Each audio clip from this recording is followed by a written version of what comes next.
Welcome to another episode of Reptile Australian Reptile Q&A with myself, Darren Boswell, Marty Baja. I butchered that. Did I get it? I got it. And Mr. Joe Ball, the infamous Mr. Joe Ball. Welcome, lads. How you going? Very good. Hello. Where's Brent? We lost him. Yeah, I'll add him in as soon as I see him pop up on the radar. Yeah, he's going to get green cordial. He probably did go and get his green cordial. So welcome, guys, for another episode. And Darren, welcome to the cast of the Reptile Q&A as well. Thank you. So we might just hang tight and just say hello. Or there's a few people saying hi. Daniel Boswell, g'day. I'm just making sure that the frames are right, the frame rates. I think we might be dropping a little bit of, getting a bit, we should be okay. We should be okay. Please let us know if the sound's okay or if the video's frozen up so we can do something about it. We don't know if you guys don't tell us. And yes, a few people in there, Colin Ray. Can you guys see the comments, Joe? Oh, I can see Colin just wrote something. Hello, guys. Yes, yeah, I can see the Colin Ray thing, but it's got like a private chat thing that blocks it off a bit. Oh, okay. Yeah, I forgot that. So I'm the only. You can move your screen up, Joe. Okay, he should be all right. So just waiting on Brent, and then we'll kick off. We could start. So on tonight's show, I really just want to touch on the different legislation. How to start with reptile keeping in Australia. So everybody's saying that the sound's all good and the visuals are all good. So how do you start to keep reptiles in Australia? And I think I've kept reptiles in a few places where I've lived across the world. And, Australia's unique in the way that that there's a lot of legislation involved in any form of animal keeping in this country. I'm not so sure about the birds, but Joe, we'll have a quick touch on that a little bit later on. But every state's got its own legislation. There's no federal. I don't think there's a federal body that oversees any of the local wildlife laws. You guys can correct me if I'm wrong. It's nothing that I'm familiar with. But then, every state's unique. And in some states you can keep certain animals, in other states you can't keep certain animals. And I'm still not sure. I think South Australia has got one of the better lists. So I think let's start with Darren. He's new to the show. So just a rough overview of what you guys, how you guys go about getting a license. So when you want to, so if you're a youngster and you suddenly fall in love with blue tongues or carpet pythons or Antaresia, I mean, what's the normal process? How do you start and where do you go and who do you contact to get a license in South Australia? Yeah, so now it's the Department of Environment, Water and Natural Resources. Yep. And you just go to their website. There's we've got a list of basic animals which you don't need to have a permit to keep those animals. However, you still can't go and get them from the wild. So it needs to be sourced from a legal source, pet shop, breeder, etc. And any of those listed animals, you can have one of those without a permit. Where it gets a little bit complicated is when you decide that you want to move that animal on, you then need to apply for a permit to be able to transfer it to somebody else. Yeah. Which can complicate things when people get into a reptile or they buy a reptile for their son or their daughter and they lose interest. They find it problematic then moving the animal on. Well, not so much problematic, but then they're going to incur some cost and a bit of administrative burden to get a permit in order to move that animal on. All right. And tell me, what are you guys allowed to keep on your list? Wasn't it revised slightly last year or the year before that? Yeah, the schedules were revised. Probably one of the bigger changes was they put rough scale pythons onto a basic permit, whereas they were on specialist. Yeah. So okay. There was a lot of people that wanted to keep rough scale pythons, but didn't want to go through or all the administrative hassle of getting the specialist permit. So that was a real positive step. And when you look at the amount of them that are bred and the numbers that they're bred in around the country, it just made sense.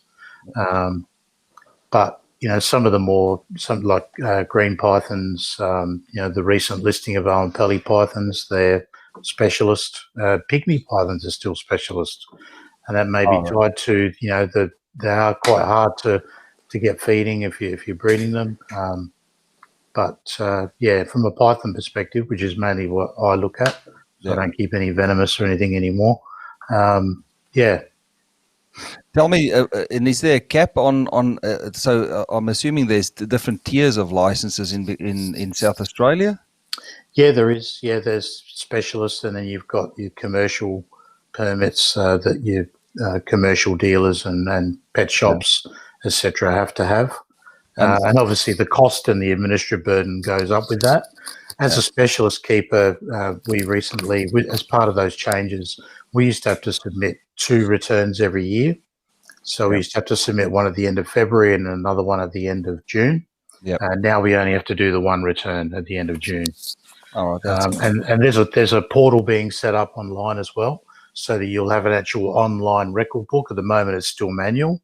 They tried to go live with that and had a few problems, so that's still being worked through. But going forward, we'll have an online portal that we'll log into, and we can do our stock returns via there.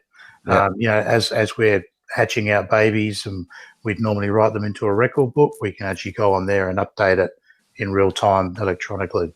Oh, that's all right. And are there certain caps on the amount of animals that you're allowed to keep?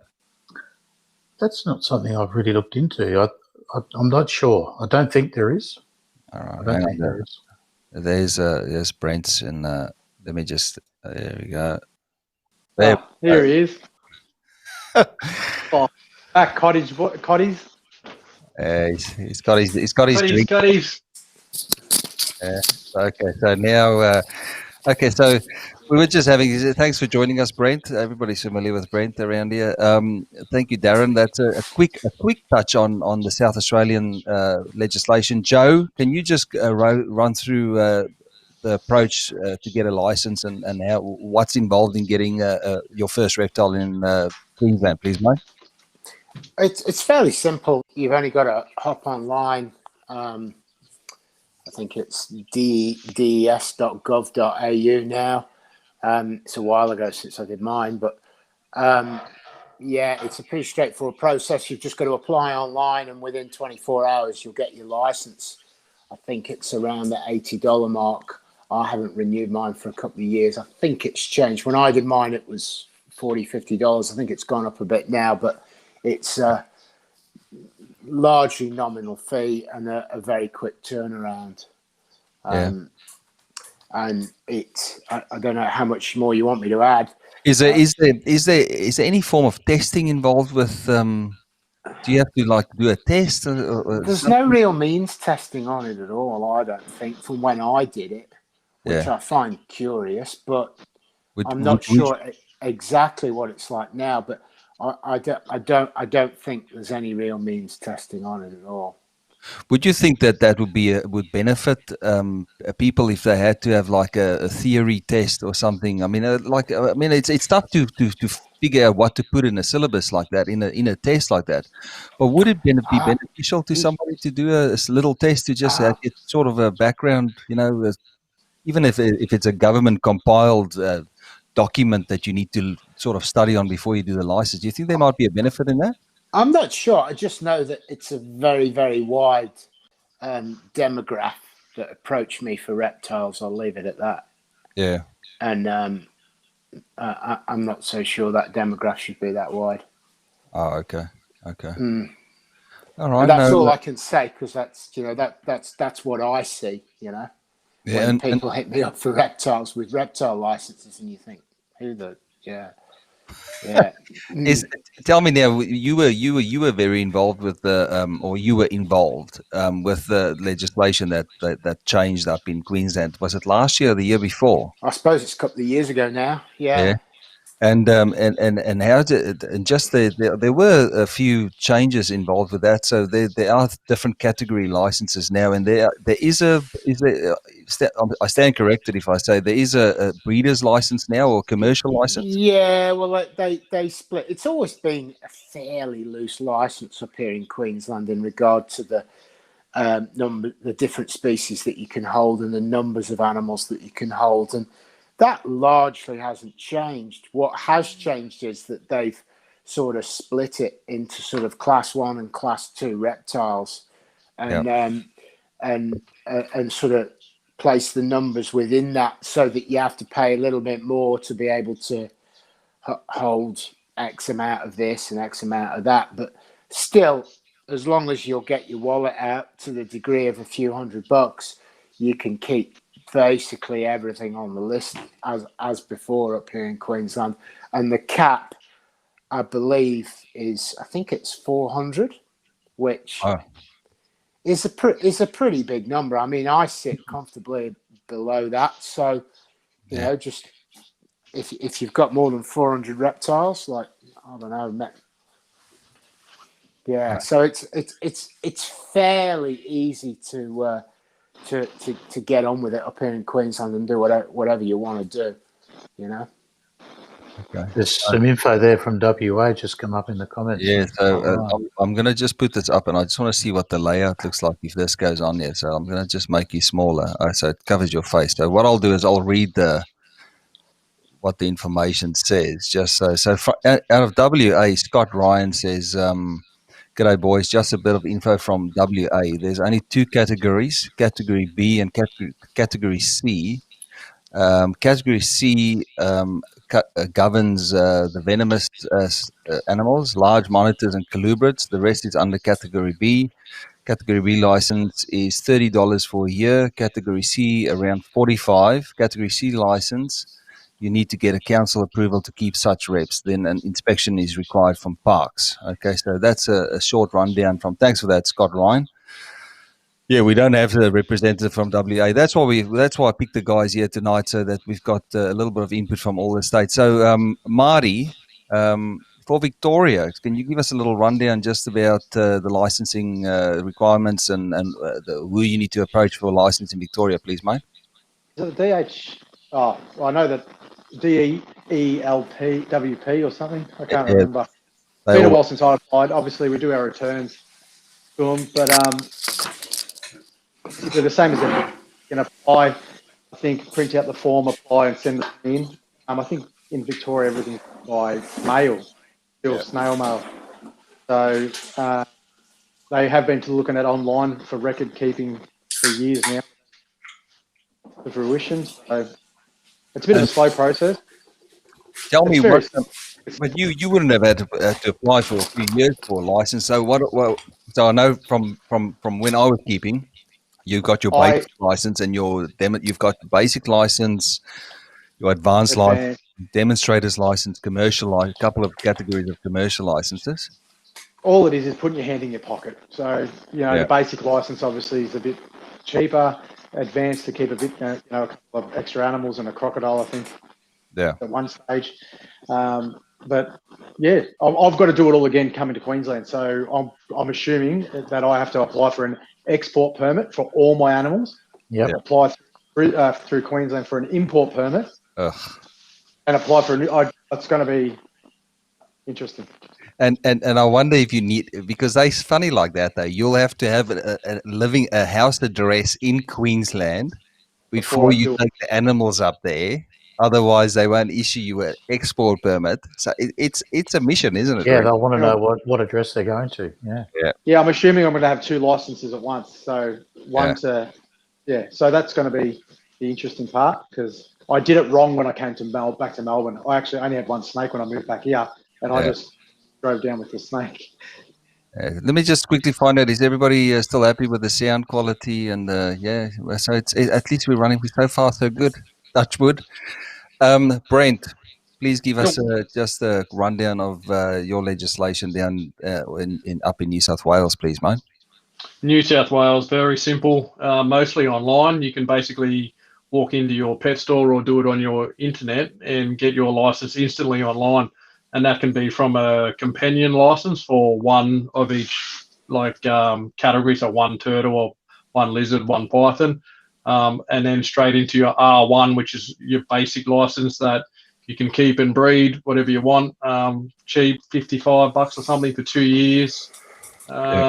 Advanced license from there, your R2, which keeps you to some of the restricted stuff, rough scales, green trees, if you can have lacies, that sort of thing. And from there, obviously more money again, but you go to R3 is the first step of VENS, and that's the first place you'll need to actually do some sort of course. So you'll go into a one-day VEN handling course, and you're in. And then there's only R4 and R5, which is just advanced series of those where more restricted animals to stop people getting too far up the ladder too fast. Do you guys know if I know in Victoria you can get a demonstrator for Mari? Just correct me if I'm wrong. If you get a demonstrator's license, you need to do a test for it, like a. I've never looked into it. It's not something that's been on my radar, so I wouldn't have a clue. So if there's anybody watching, I think in Victoria, I think in Queensland, to keep venomous snakes, do you need to do some form of? Do you need to get Do you need to just pay more, or how does it work in Queensland, Joe? You do pay more, but there is a means testing on that too. I'm not exactly sure what it is now, but there is you need a couple of references.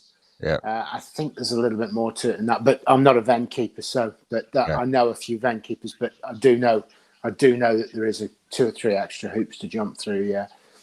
Okay, so that's a pretty. So I assume the first point of call would be to go onto the internet and basically in your area, Thankfully, Google would find the relevant government department. If you type in a license or wildlife licensing wherever you are, Google should give you the link straight to where you need to apply for the license. And from what it's from how it is, most of all of your you can apply online for. Yes, you don't need in Victoria. I know we have to get a hard copy sent out in the mail, or we print it out and then we send it in. And I think I think we need to get it witnessed by the police or something as well. I don't know if they changed that. That might have changed over time, because it's been a while. And every time every 4 years or so, they like to rebrand themselves in Victoria. I'm not sure if it's the same where you guys are. Yeah, it changes weekly up here too, the name. Definitely. It's sometimes as simple as let's just put a sticker on an old government envelope, like a new sticker, a new logo. It's crazy how it works, I'd like to add something else though, Menis. But after we just discussed New South Wales and so on. That there was an amount of collaboration between New South Wales and Queensland, and I believe I know that both Queensland and New South Wales licenses now are actually a bird and reptile license. So in applying for one, you actually apply for both. So that's the same as us. Is that right? Yeah. Okay. Yeah. What did you say, Marty? I think that's the same as us as well. Don't we? We're allowed to keep birds and stuff like that on the same license. Yeah. It's a native fauna license. Yeah, native fauna. That's right. Yeah. So so you don't go and look for you don't necessarily put in a snake keeping license. You put a native. Yeah, that's right. That's why it's key to know that. Yeah, it's yes. And when you're looking on these government websites, that's how they're looking at it, because all these animals are viewed as property of the Crown, and it's all native fauna. And so that's actually what the mindset you have to get yourself in when you're A, looking at these licenses, and B, if you ever have the pleasure of dealing with people at government level, that's the mindset, It is a very pleasurable experience to deal with government officials. I can second you on that, Joe. Let me just say, there's Nick Smith said here, somebody asked a question about VENS. So Nick Smith says, for VENS, you need a first aid certificate, handling course completion, references which can be obtained by the course instructors, and answer questions that are asked by the department. I have an experience in-home inspection. So it seems like the higher up you go with what you keep. So venomous keepers should be should be willing and knowing that the department would probably come in for an inspection. They take that Yeah. stuff very serious. Yeah, here in South Australia, with the requirements with venomous have changed a fair bit to when I was keeping venomous. Yeah. I only had to supply a couple of references, and that was it. I got it. Now you need the references. You need to have done the handling course. You need to have done senior first aid. You need to provide photographs or designs of your enclosures and explain how you're going to secure those enclosures and who is going to have access to the keys to those enclosures as well. So it's, quite rightly so. It's a lot stricter now. Yeah, I think in Victoria is the same. You need to have everything needs to be locked up. If it's venomous snakes, it needs to be behind a lock. And although you very seldom hear people get fined for having venomous without locks and not. They usually give you a warning, and then they'll come back and do a follow up inspection. And the best thing to do with the government is to just do what you do. You just do the right thing, and they stay off your back. That seems to be the standard thing with any government, So, Joe, did they add marsupials? That's something I know. Michelle Rumler said that in Victoria you can keep marsupials as well. Did they ever? I know you guys were pushing for marsupials in Queensland. Did they ever bite on that? No, we tried to get mammals, Yeah, which obviously includes marsupials, and they wouldn't give us nothing. really? I mean, you've got a few limited species down there and so on, but yeah, we tried to get some kind of sort of similarity to the other states, but they wouldn't budge on it at all. They also wouldn't give us any exempt stuff either. Like you guys have got, for instance, blue tongues are exempt down there. We tried to push for a couple of species, but they wouldn't look at it. Which we sort of challenged that. When you look at the bird license, which is what both of them are, you can keep some of the common species of birds up here without a license, but yet you can't keep any reptiles without completing all the paperwork. It's crazy. So, Brent, are you allowed to keep marsupials? Sorry, talking about it's really reptile, but I mean, I thought it's interesting to compare notes. Marsupials in New South Wales, are you allowed to keep them?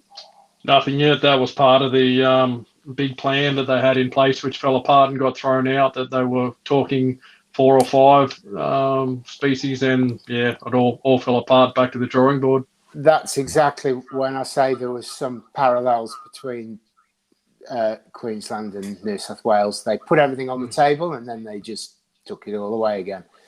Change of government, all gone. Change of government. Oh, I can't be bothered to do that. Let's just leave it how it was. Okay, we'll give them this and that, which basically amounted to nothing, and then walked away. At least they didn't move us backwards, but there you go.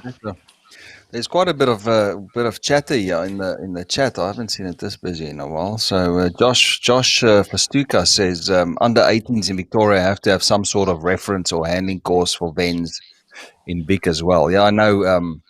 If you're under 15, and even under 15, you need like permission from your parents to apply for a license in Victoria, and they're even stubborn to sort out to issue licenses like that. So let me just make sure that we're not missing something here. So it's pretty straightforward. There's money involved. Like any government department. It's like keeping a dog. It's you just have to make sure every year you pay your license fee, and we've got a license book. I don't know what you still got the forms that you fill out in in Queensland, Joe, or is it online? Everything online? Yeah, everything's online, but if you're still on your old license, you've still got all the old books and everything, which I've still got. My license doesn't expire. My old license doesn't expire for another couple of years, but they do have an online system. But I don't know how well they're going to go to get everybody over onto that, because when you think of a good friend of mine, Peter Krause there, how are you going to get somebody like that to move from paperwork when he's in his mid-80s, Yeah. So I don't know. I think that there'll always be a paper format as well as an internet format. It's funny though, coming from governments that push for the same type of paperless system as well. That they still insist on everything to be on hard copy in It's triple. ridiculous, right? It's Yeah, ridiculous. yeah, It's so counterproductive, isn't it? yeah. Brett Moy asked a question here to Joe as well. Did you get any wins with the Expos up in Queensland, Joe? No, Bloody hell. no. That's crazy. You guys would do so well up there with Expos every year. I mean, it's just, it's The expos can be done, but under the same format. And what the problem is, it falls down to the fact that we can't sell at the expos because Which is ridiculous. the licensing structure is such that only pet shops can sell reptiles, and that's a totally different list again.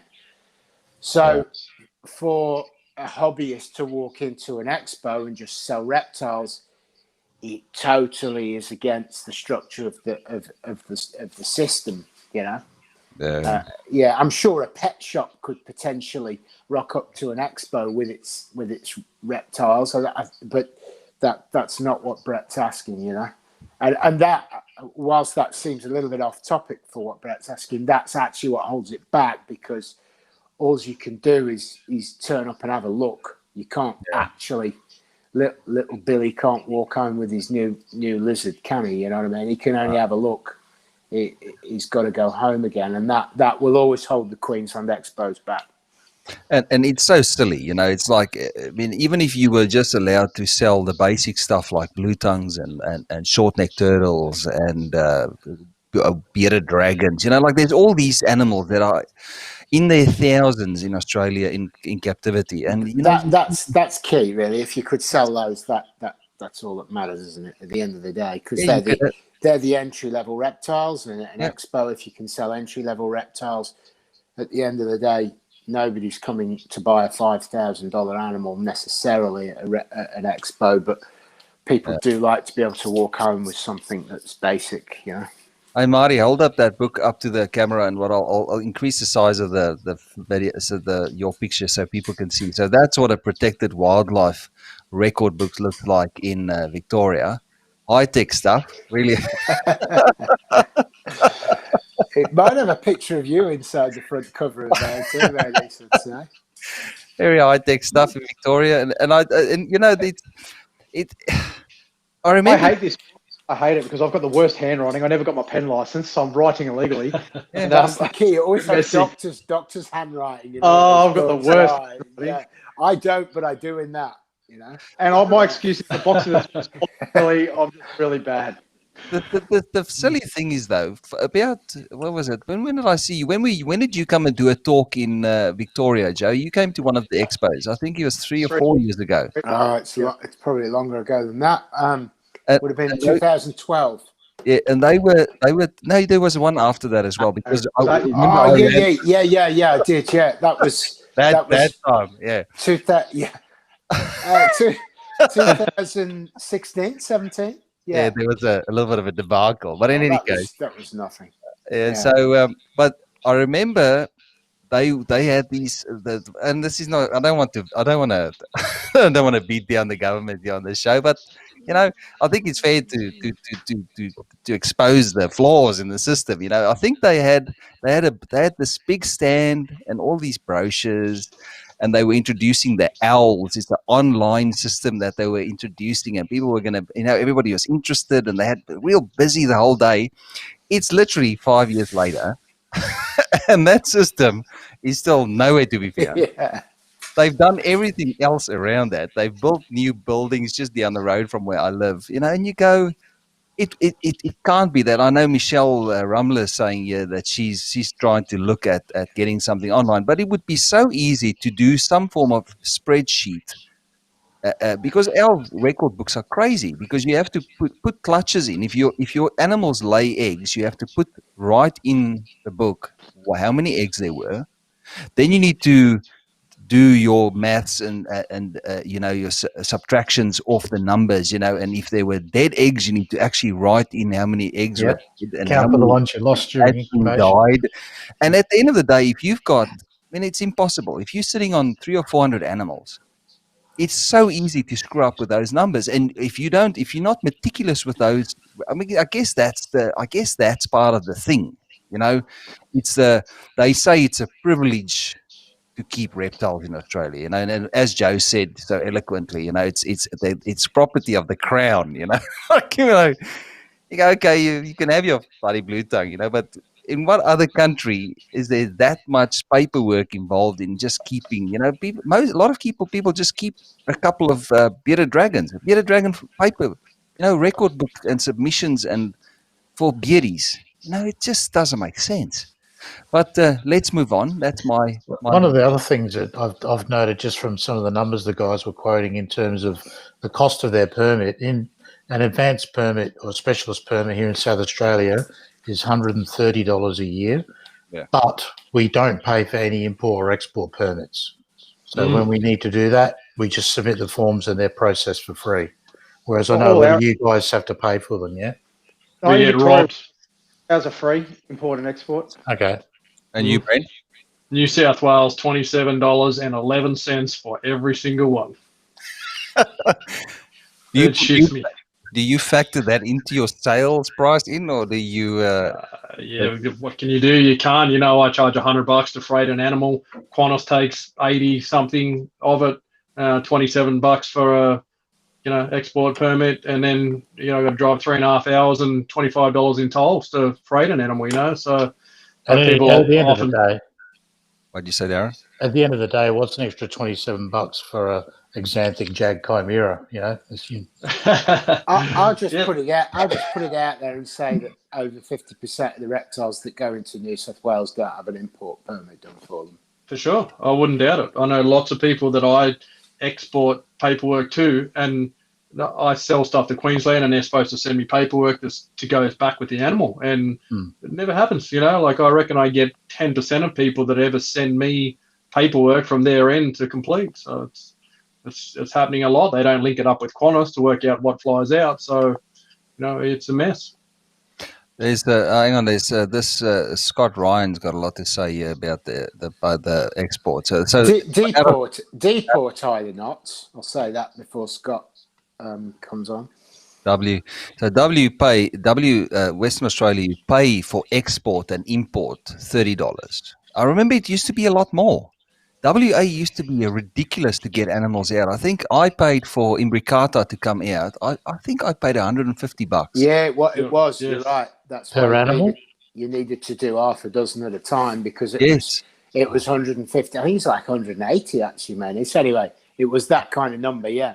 And then per shipment, not per animal. And that was exactly, yeah. Yes, and then the added weight. So if you had to do those volumes, the sheer size of the package used to, man, it was hundreds of dollars to get the animals out, and then once they're out, I don't know, there wasn't really what was really, I mean, that's a totally different discussion, but there was a lot of nice Western Australian animals that was available at some stage, but the majority of those things were wild caught as well. I was going to say, it'd be a big bag full of wild caught animals from a legitimate collector, and you'd have to pay $180, and you'd need to make sure you got a few because wild caught stuff didn't do so well.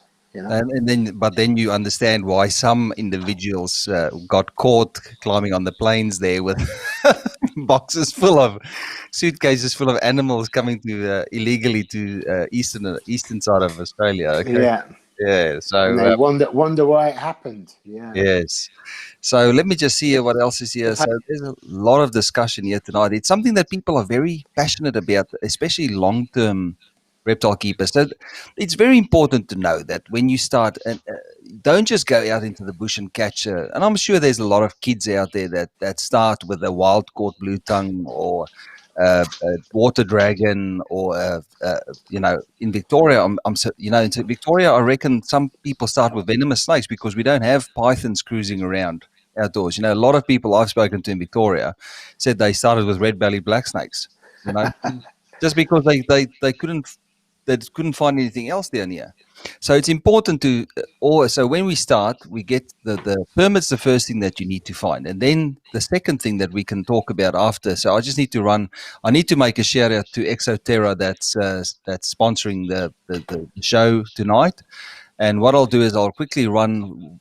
We'll go into the types of animals and how to go about finding somebody where you can buy a captive bred. We'll go into captive bred versus wild caught after this, and then the right way and process of finding the right people to get you into the hobby the right way. So I'll quickly run the little ad for the Exoterra terrariums, and then we'll be back after about 3 minutes. Exoterra terrariums are durable, water-resistant, full-glass terrariums, allowing optimal viewing and monitoring. Exoterra terrariums are also extremely versatile in use. When set up as a desert terrarium, it retains heat properly, so cooler and warmer areas can be created. In tropical setups, the humidity is easily regulated up to 100% RH without damaging the terrarium. The extra high front panel allows for deep layers of substrate. This stimulates the natural digging and burrowing behavior of reptiles and amphibians, which many species practice to regulate their body temperature. The waterproof base can be used to create a water feature, as it holds water up to the ventilation strip. Every terrarium is tested for leaks. The front and side panels of the terrarium provide room for glass-mounted decor, such as the Exoterra Reptile Den or Crystal Cave. The reliable locking system keeps animals inside, while the optional combination lock prevents children or pets from accessing the terrarium. The patented dual ventilation system keeps the front glass free of condensation for superior viewing, even in humid conditions. The dual ventilation system also creates a natural upward flow of air to ensure optimal and healthy conditions. Excess heat is ventilated through the full screen top. The full screen top is completely removable for easy access and can be secured using the 4 pivoting locks at the sides. It allows maximum penetration of visible light, ultraviolet and infrared radiation. The top also has built-in closable inlets to securely run wires and tubing inside the terrarium without small reptiles and feeder insects escaping. Exoterra terrariums have deeper dimensions than most others, resulting in extended ground surface. This feature allows for desert and ground-dwelling reptiles and amphibians to thrive and offers better landscaping possibilities in order to create a more natural environment. The raised bottom glass panel of the terrarium facilitates the mounting of a substrate heater or heat cable. Optimal hot and cold spots are ensured due to good ventilation. The dual front opening doors allow easy access for maintenance, misting and feeding. One door can be kept closed at all times to prevent swift reptiles or feeder insects from escaping. Dual doors also help in retaining heat and humidity in the terrarium. On top of this, pivoting doors don't get jammed by sand and other debris, as sliding doors often do. The Exoterra terrarium comes in more than 15 sizes and can be equipped with a wide range of accessories in order to help you build the perfect natural environment for your reptiles, amphibians, and invertebrates.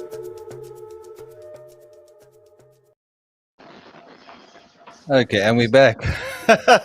That man has a very masculine voice. Did you hear? I was like, thanks for the ad, Sir David.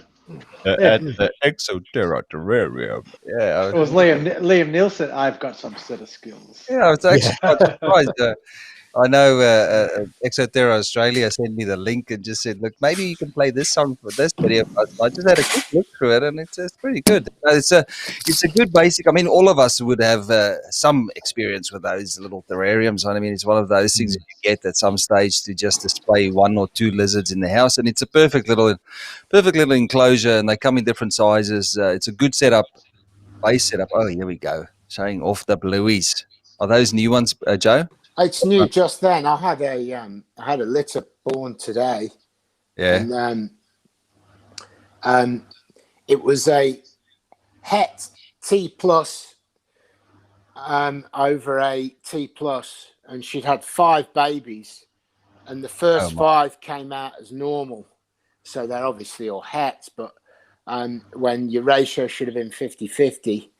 And then, that they were all out by around 1 p.m. today, And then what are we now? Some 6 hours later, and we finally got a visual sixth. I just checked it then on the break, and here he is. He's good. He's been in there all day, so he's a little bit starved of oxygen. But okay. yeah, there he is. So. But do they if they starved of oxygen, do they pick up after they breathe? Mate, this guy tomorrow will be, or with, you can see he's starting to wriggle. You see he's crawling around now. When I got him out the cage, you almost thought he was dead. But as I'm moving him around in my fingers and sort of just a little bit of a tickle here and there, you can see him. He's livening up. Yeah. He's livening up. You just need to get that oxygen into him because he's been sat at the back door since midday. And tell me, is there a specific do females, when it's too hot like that, would that be a reason for them to stop the birthing and hold off, or is there a reason? It might have been because I stuck my ugly ginger mug in there halfway through the day to see how she was going. Or, how far up did you stick your ginger mug? Yeah, funny that. Or and did you blow him in some oxygen? He's going good now. Or I do sometimes think that the last 2 or 3 are harder to push out because there's less pressure, and I would have latched onto that thing's head and started to mouth to mouth. I've done that with lizards before.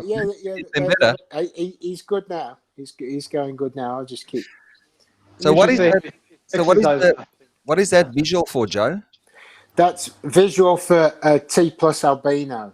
So and he's het hyper. There's a bunch of het stuff going on there too. I hope for a little bit more visually, but you don't always get what you want. But this guy's the pick of the litter. So is he got solid black eyes? No, there's no anery there. I can see the outer ring is not black, but maybe on the camera there. That's actually what I was aiming for in this litter, but it's not there. The anery isn't there. So, well, not in those 6 animals anyway. So sorry, I'm asking a lot of questions. Did you suspect that she might have something still in her? Yeah, that's why I just went and had a look then, because you often find with a blue tongue, you'll get 80% of the litter out in the day. Sometimes 80% if you're lucky, or 70%, and then the next morning or later that night you'll get another critter, and then 2 weeks later you can get a stillborn or something like that. So they're notorious for not parting with the lot, if you know what I mean. A carpet generally parts with all of her eggs, but these guys do tend to retain a little bit here and there. You're going to give us a little tongue flicker, mate, just a little kiss, yeah. Yeah, there you go. There it was. There we go. Yeah. Awesome. He's coming good. So I guess part 2 of the show is to so you've started your license, or started your journey in reptile keeping. You're thrilled. You want to get your first lizard, first snake. So where do you go? What's the best start to do? And there's all these options. You can always go to a mate and they can get something that's caught in the bush, or you can start right and find a local breeder.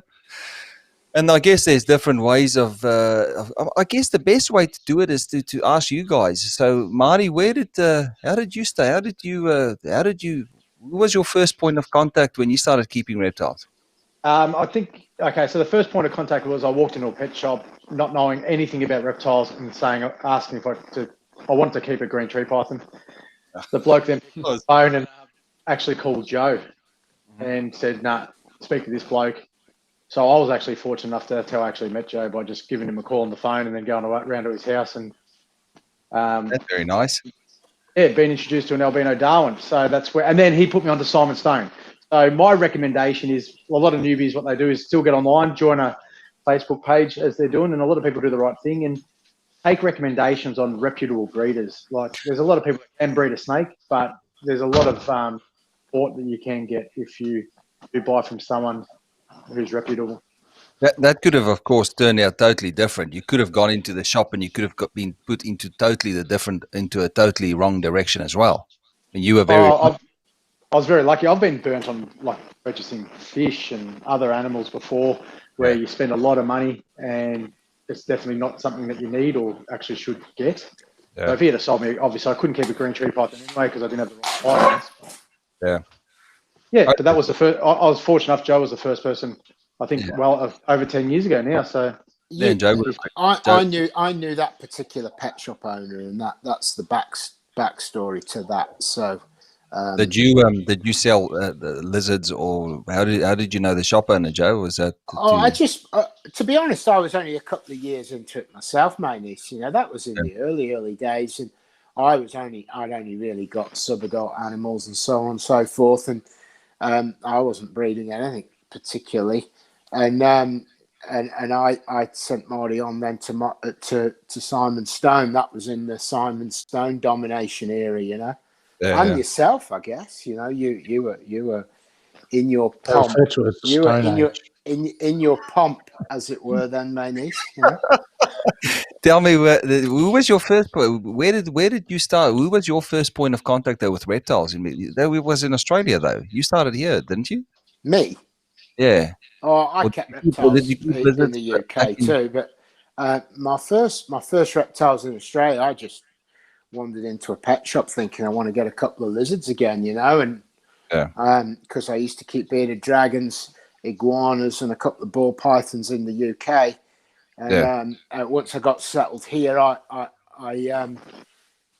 sort of got that itch again, and I grabbed a couple of blue tongues from a keeper that it sort of exists on the internet forums today, called Brendan Dyer.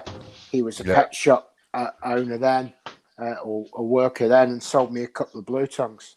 So I guess it went from there. Yeah. I guess when the place to find. I mean, I remember coming to Australia when I got here. It was really the trading post was the best place to find. You land in the country, and really that sort of you don't know anybody. That's really good way to meet people and find people that have a common interest. And I think to me it was the trading post in the good old days. You could find people selling reptiles and more, and normally the phone numbers were there. So I guess that's the best place to. That's many years ago now. I don't even think they're allowed to sell reptiles in the trading post anymore. But you could call around and you could make contact, and then of course through the Victorian Herb Society. That was a very good way to meet people when they had their meetings every 3 months. I think that's where I went the first time to really make contact with the president of the VHS, and through that network, he's eating his first meal there. See him?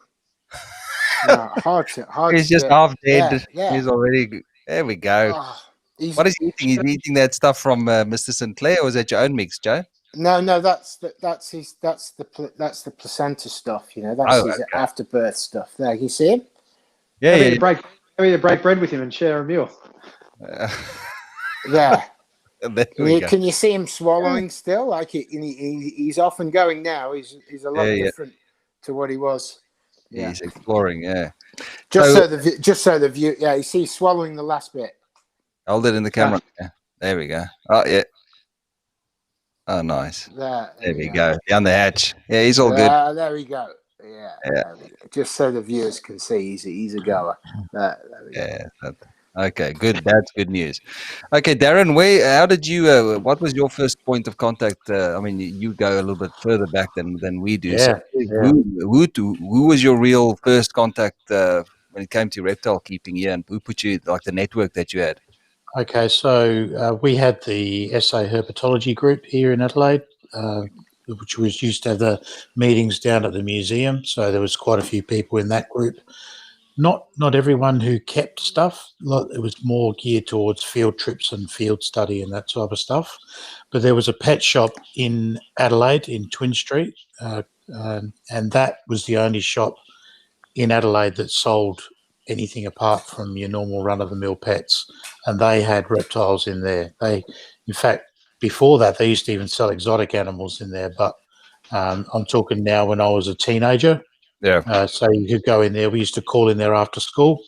So I used to have to get a bus into the city and then out to home from school, and we used to call in there, and and that was where I got my first lizards from. But yeah, other than that, when the forums took off, you could make contact with people through the forums. Brian Barnett was a big contact of mine, and he put me in touch with a lot of people that he knew. It just went from there.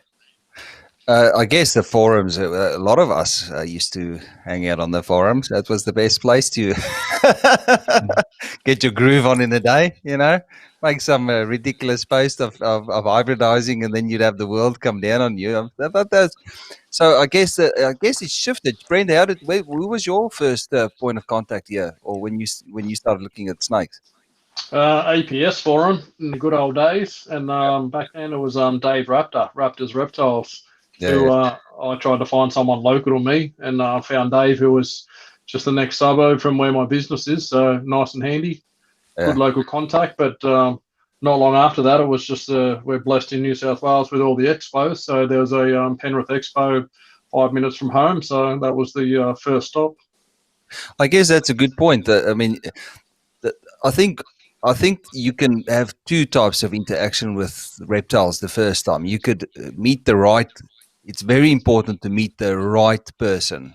I think because a lot of people meet the wrong type of reptile keeper, their first point of contact, and it leaves a terrible, a bad taste in their mouth, because you do get guys out there that will take advantage of somebody that's new to the hobby. And I think what gives you the longevity is meeting guys that are good guys and that are really interested in getting the next wave of reptile keepers, giving them the right information. And I think all of us, you'll find that the long-term reptile keepers were guys that had the right guidance when they just started. So it's very important to go. And as Brent says, expos are extremely a good reptile expo. And it's a pity you don't have that up in Queensland, because it could be so good for just youngsters because it's different speaking to somebody in person than it is talking online. And I know we all would agree with that. It's a different type of interaction. Chatting to a young person, Josh, I know you and Josh Pastuca, you and him, he gets a lot of information from you, and that would be the perfect type of guy to learn from, so I guess, Brent, the fact that you met Dave, that would be the perfect foundation reptile keeper to bounce your ideas off and get the right type of information from as well. Absolute gift. Dave's a knowledgeable guy, very good with genetics, very good with husbandry, works in the area of medical, so taught me really, really good setup procedures for quarantine. And back then there wasn't so much of a virus risk like there is these days, but fast forward a few years when I'd become friends with Dave, and he was sort of researching all that stuff just as it was hitting the ground. He had information out there, telling me things that were coming, years before they got here. So very, very good guy to go. And I'm fortunate that I did land very well there. He got me off to a flying start. And then from there, found other guys. You were obviously instrumental back in the day of the big carpet man. So, eventually I got onto you, and things just kicked on from there. I guess it's all about, it benefits you being honest and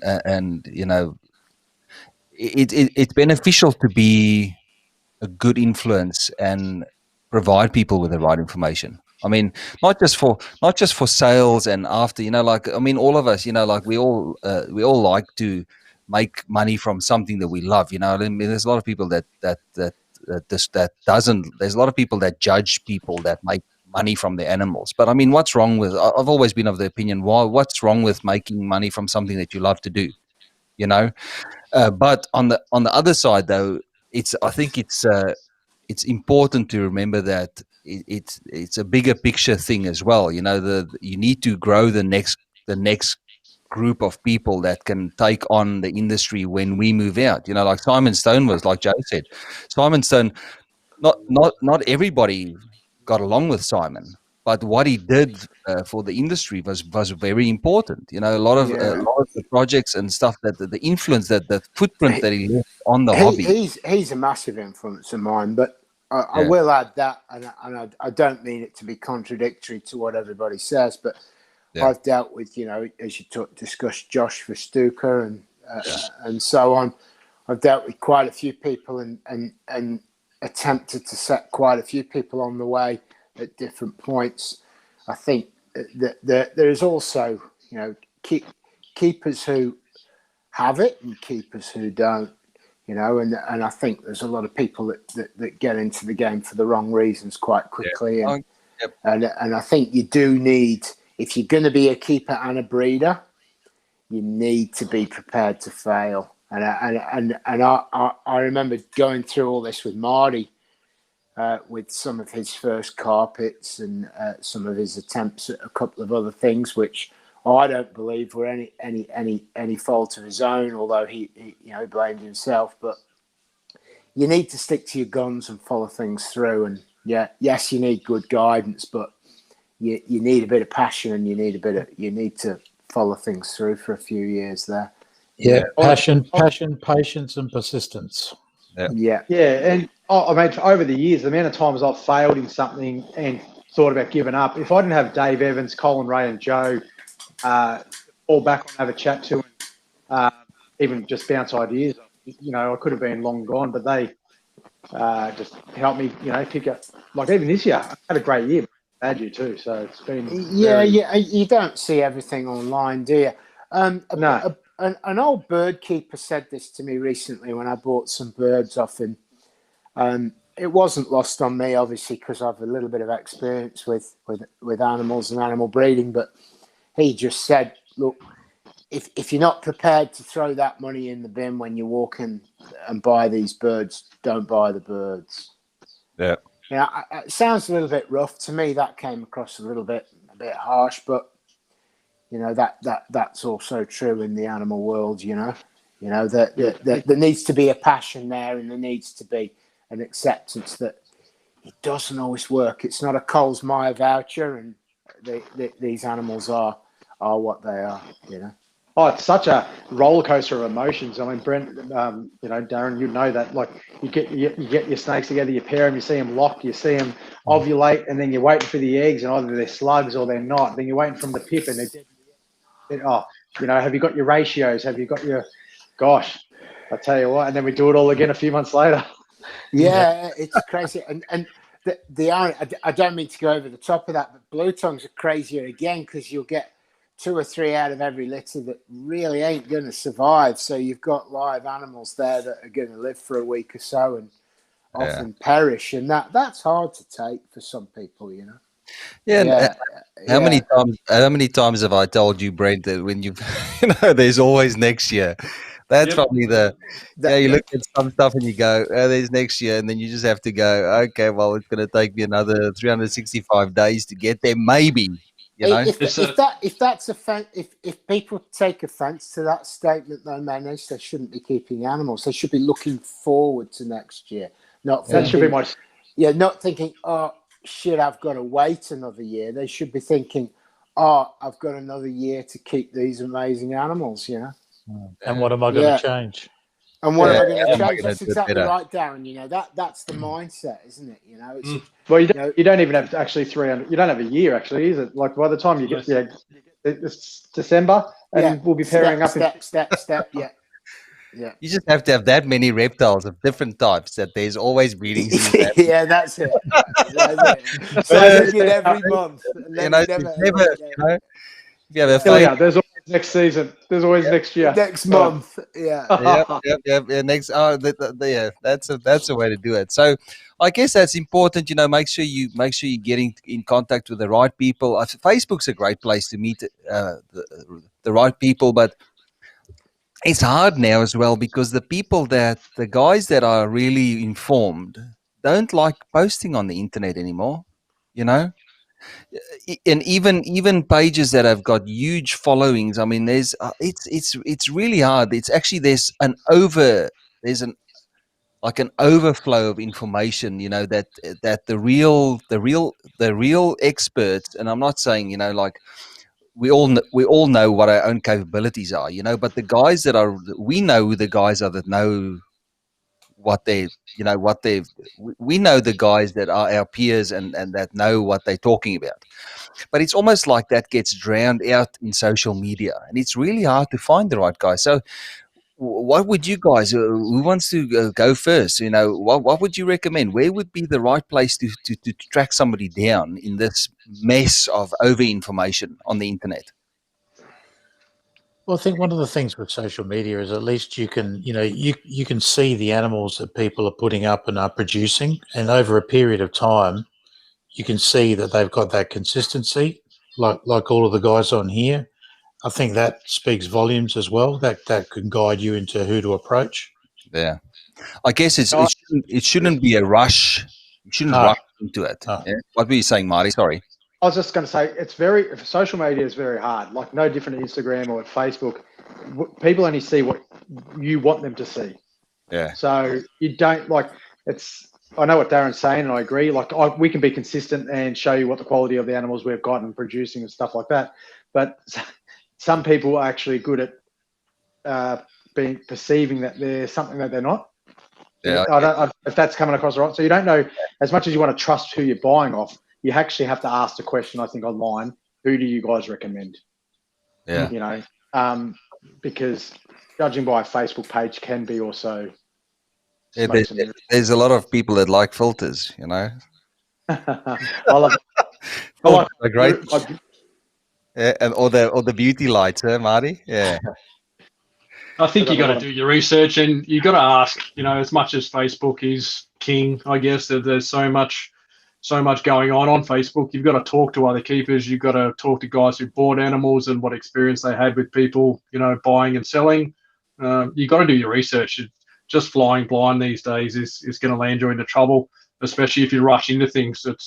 People are very keen to jump very fast with reptiles. Gets very addictive.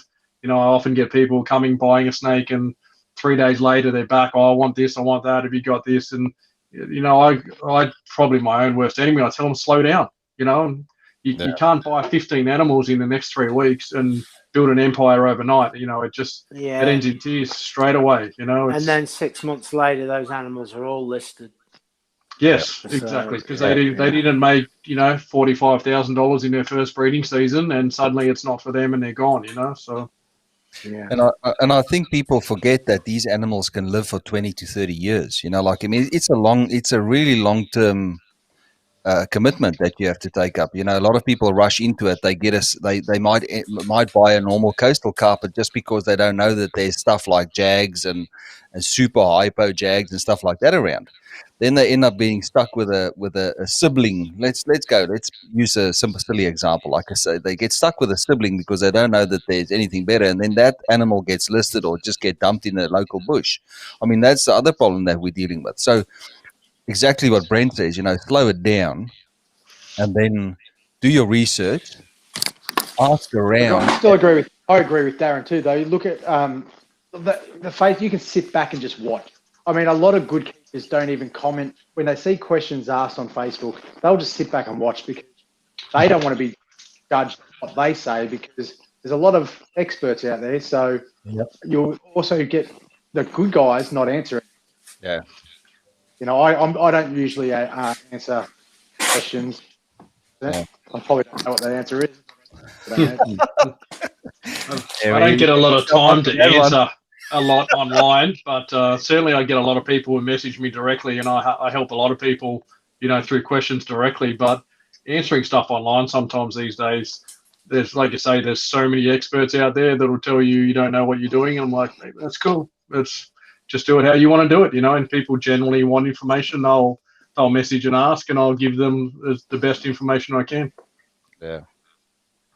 I guess that's all that you can do at the end. There's as many time wasters as serious hobbyists as well. There's people that I just want to waste time these days. Yep. And some people have too much time. Yeah. And if you're the one that's seeking the information, or you're seeking to get into a particular species, make the effort to communicate with the people. Pick up the phone. That's one thing. My eldest son Daniel's gone through. Once he decided that he wanted to specialise in green pythons, he's reached out to your Russell Grants and your Michael Cermacks and all those people, and he was conversing with them for ages before he got his first green python. Yeah. Yep. And Yeah, I guess mobile. It's one that I tell you, I don't want to chat, but it's a lot of messages. I agree with you, Darren. I'd rather have a chat on the phone than a message. Yep. And of course, we all forget the good old trustworthy books. You know, it's something that's really underutilized these days. You know, like that's really where I started to learn about reptiles, was in reading books. Everything that I could find, I read. You know, Yep. I'd visit different libraries, because different libraries would have different books, and it wasn't always, there was no books around on captive husbandry when I started keeping reptiles, you know. So it was really historical books that gave you sort of an overview of where they occur, what their biology is, and you sort of interpreted, you read in between the lines, and you sort of, you know, there was the good old field guide, you know, where that gave you a bit of information about the scales and stuff. You know, most of us just skipped right through and try to see where the habitat is, the temperatures, average temperatures. In those days, we didn't have apps that gave you predictions of the week and graphs and monthly averages and stuff like that. You know, we didn't have that stuff. So you literally had to take books and just interpret the books. And I think we were better off keepers. You know, when you had to do that, when you had to search the information actively, when it wasn't just available, I think we were far better off for that. Sorry, we're getting all. I think that goes back to the motivation piece. I think there's quite a few people out there that just look for all the information and will send one message and expect to be written a novel. You know, and I get that quite a bit, and it actually knocks me over quite a few. I want to get into that, but to go back to what you're saying, Menis, it's how about you go and read a novel rather than ask me to write you one. Yeah, and I think that I know that's a bit harsh, but I think that the pendulum has swung further to the former rather than the latter these days. You know. Yeah. People get upset, you know. Yeah, I'm like, well, I don't read a have time book to and then write they you a get novel. I don't they have get time to enraged, write. you know. Yeah.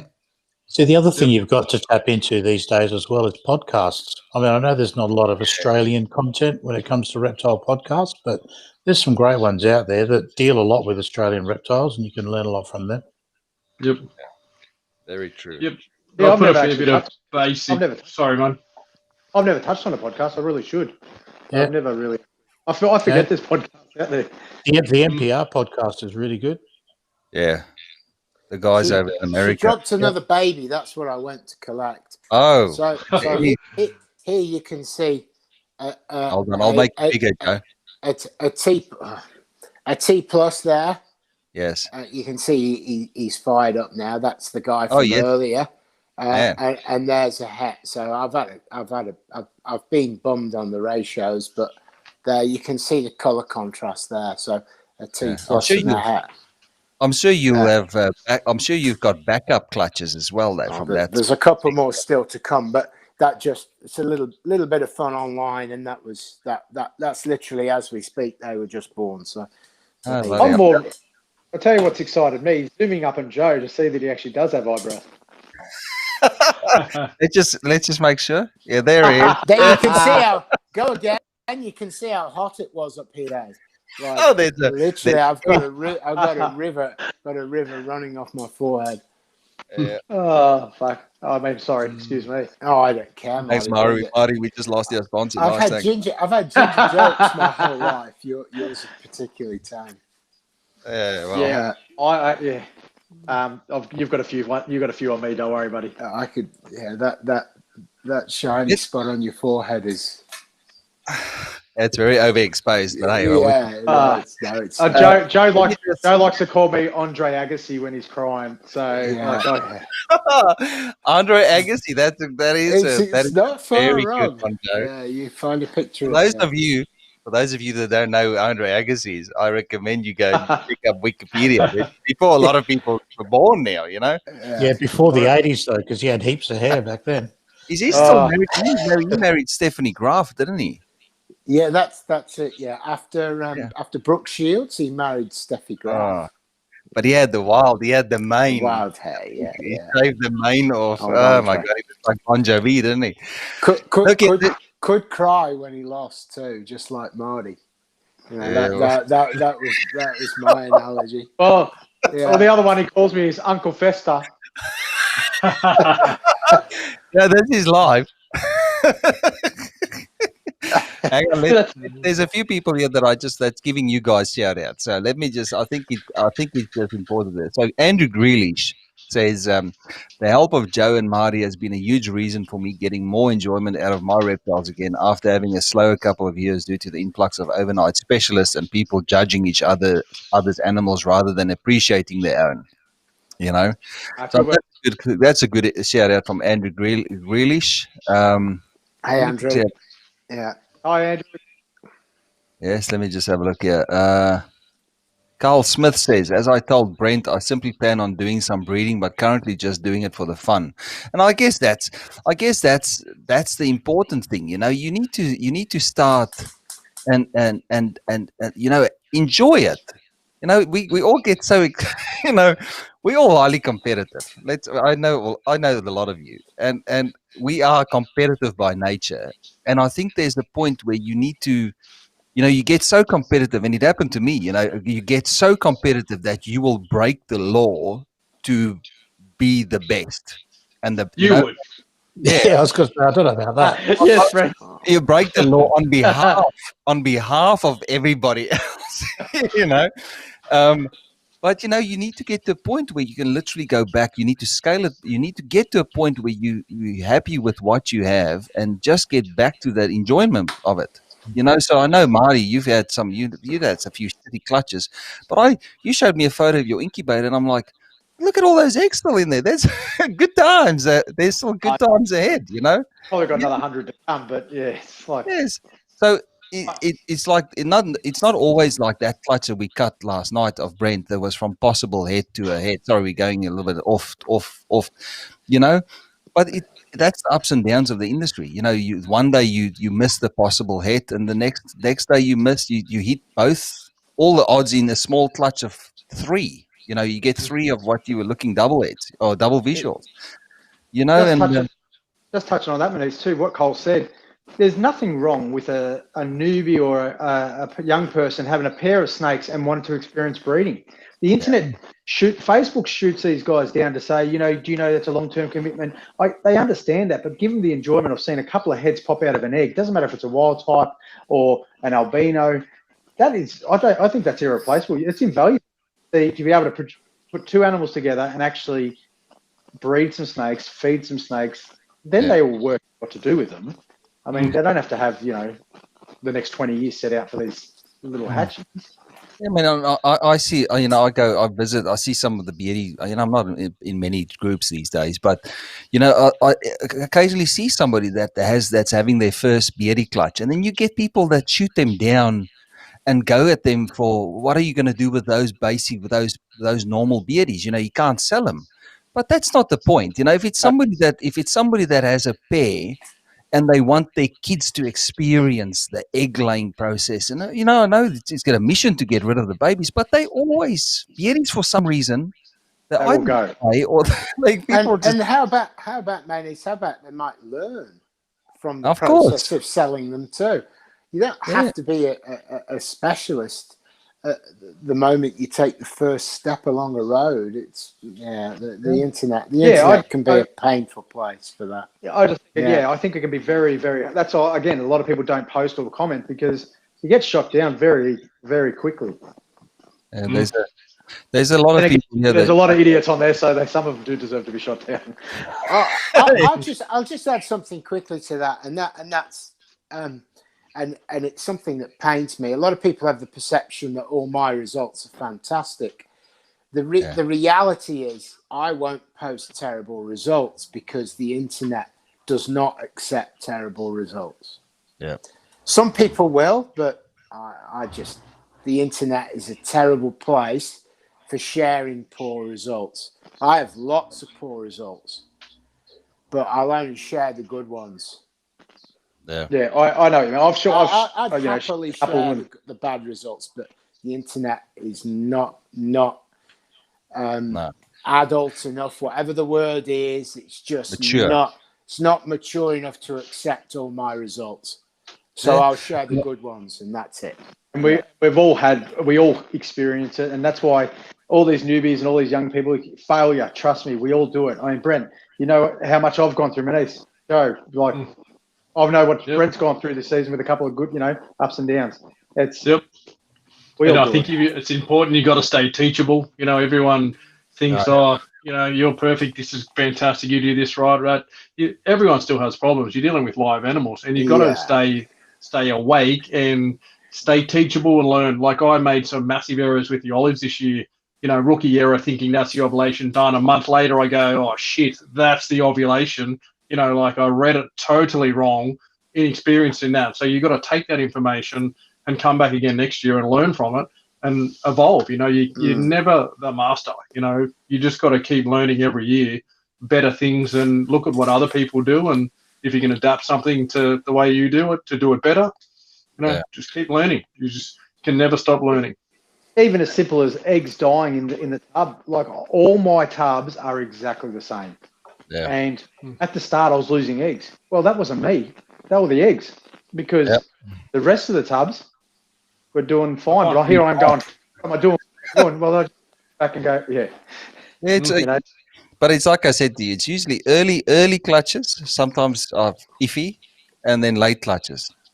Or if you spread males too far. Yeah, Well, that's a topic, Darren, that we spoke about the male, slugs, and like it was. Yeah, I still haven't worked out it. We haven't just like the male or the female. It's so hard. Yeah, because I had males only went over two guys. Sorry. Let's leave this topic for another show. Let's just. I just wanted. There's a lot of appreciative people out there for you guys. I mean, it's not I've seen a couple of people mention Brent here. Joe, you've got them. You go through those. You should go through the comments afterwards, because there's quite a few people. I can't see the comments. I'd like to answer them, but I can't see them. Yeah, afterwards, you can find the.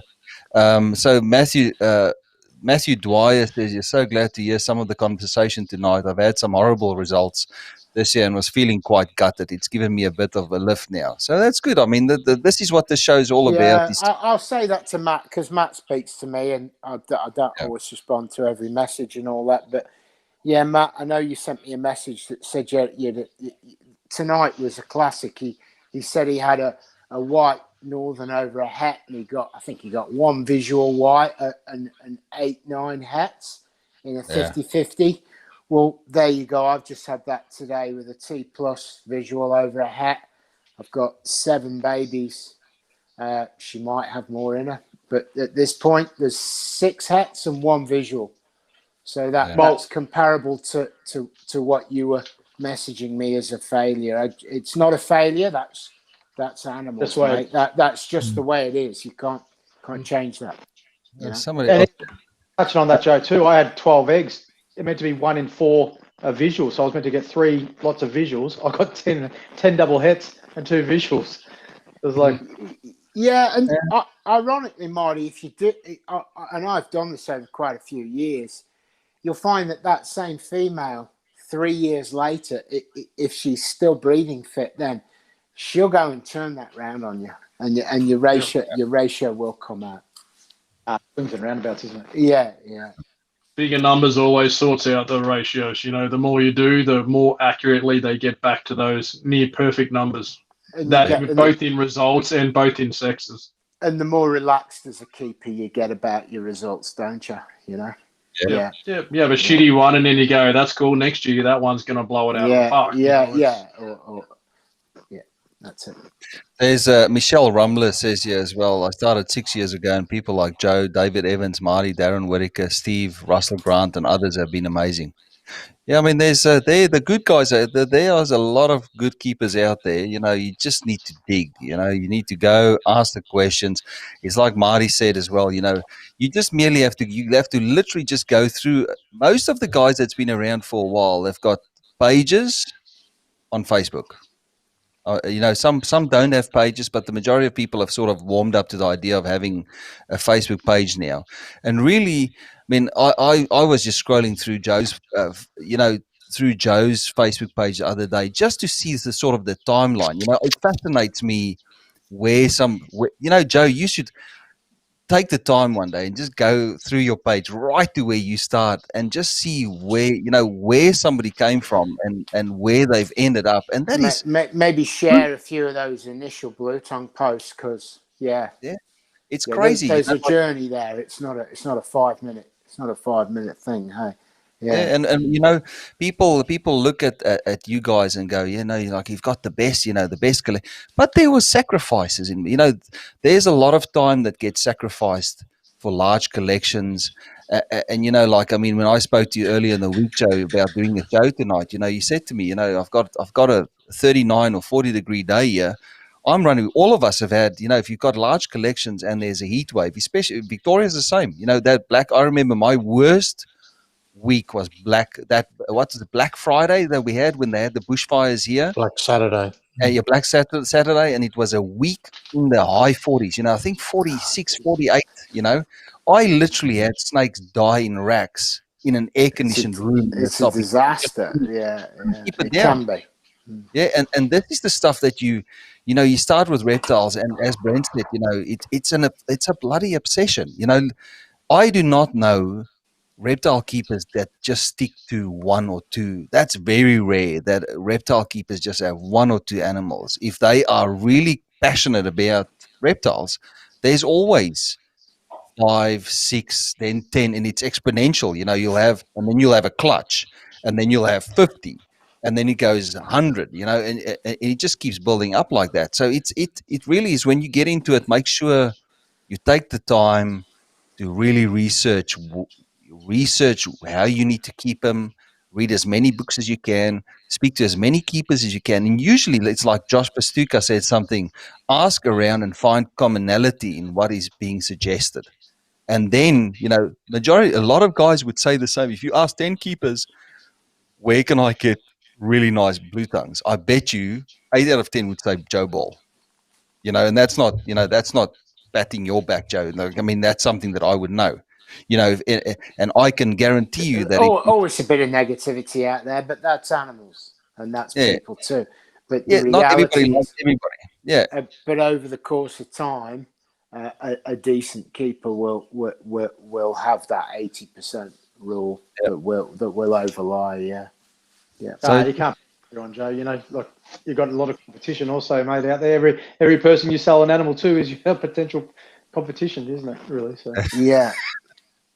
At the end of the day, the bigger picture, we do sell, you sell reptiles to your direct competition eventually. But, it's not always, it's like I said, it's that original, it's initial passion, and then getting that and keeping that flame going, not having the disaster of meeting somebody and the first experience you have is a sunshine virus in your collection. That happens, I'm selling my collection, and you go, geez, that's a bargain. You get somebody, I've been looking for this this snake for years. It's a quarter of the price, and then you bring it home and it starts to roll its head around and gurgle, and it's got terrible, it's a new mutation.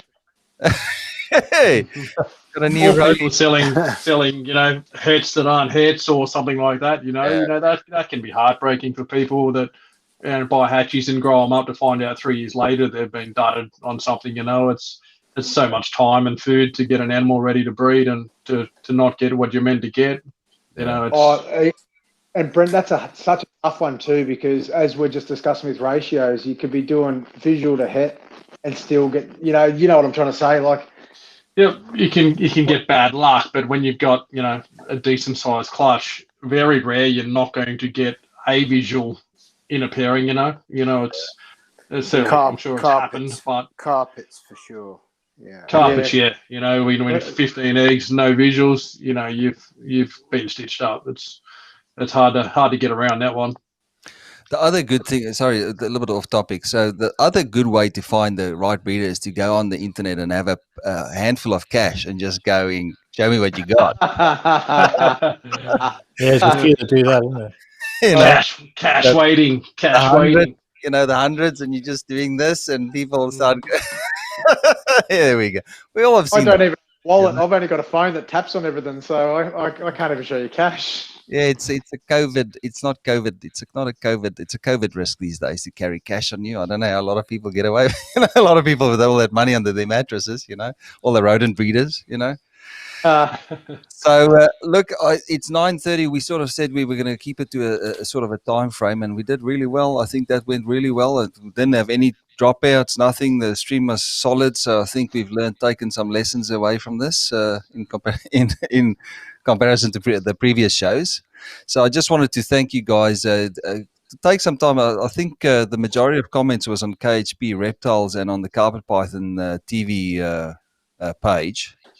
Go and have a look, and there's a bunch of people that shouted out. Everybody got mentioned. You know, it's probably a good thread for people that are interested in getting reptiles. You know, a lot of people are giving breeders shout outs there. The other way to do it as well, go into some of these big reptile keeping groups in Australia, and you just make a post and ask. I want to start with bearded dragons or blue tongues. Can anybody recommend breeders? And then you go through the list of people, and then if somebody was recommended 5 or 6 or 7 times out of a group of people, then usually that's a pretty good indication to who to contact. So but important to do a little bit of research. I always find people message me with very bland, I'm looking for a new snake. Make some plans a little bit ahead. Think of things you like or what you want to work with, and say, I'm looking at getting into Antaresia. I like marbles. I like this. Who can you recommend? A lot of people message me about animals I don't keep or don't breed, and I can shoot them off to somebody else. But you got to have a little bit of an idea of what you're looking for, because a lot of breeders might breed a couple of hundred animals a year, and when you ask for a new animal, that's endless options. And don't. Brent, I'd second that. That's a massive point. I get a lot of people just going, "Oh, I want a blue tongue," and it's like, well, and then got 200. Throw a number, I get the pick? and then they'll go, "Oh, no, nothing." Yeah, well, it's well. I've been looking for a snake in particular, Brent. I've been looking for this Chimera Jag. Have you seen one around? Do you want male or female? Sexes doesn't matter at the moment. So that's the other one I love too. It's gender doesn't matter. I'm gender neutral, mate. There's no gender anymore. No gender anymore. It's the law now. Have you got anything fresh out of the egg, mate? I'm happy to take a fresh one. Yeah. Fresh out, yeah. Chimera could be both. It could be a he/she building one. Yeah. So, you've got a few breeder. So all right. Let me just see. But look, thank you for joining in, guys. Thanks, Darren. Thanks, Marty. Thanks, Joe. Again. Thanks, Brent. As usual, we'll do a few more. Keep an eye out on the pages for these egg cutting videos. That egg cutting video last night went nuts. Almost went viral with the amount of people that's watched that. And guys, have a great week. Keep safe, and we'll see you guys next month. So let me just quickly. So the next show, it's the first Sunday of every month for the next 12 months, and we'll see that a lot of people are saying that they got a lot of value out of this show tonight. I'll still come up with an idea for what we're discussing next week. Good luck with all the babies, guys, and we'll see you next time. Thank you. No worries. Hey, boys. Hey, guys. Cheers.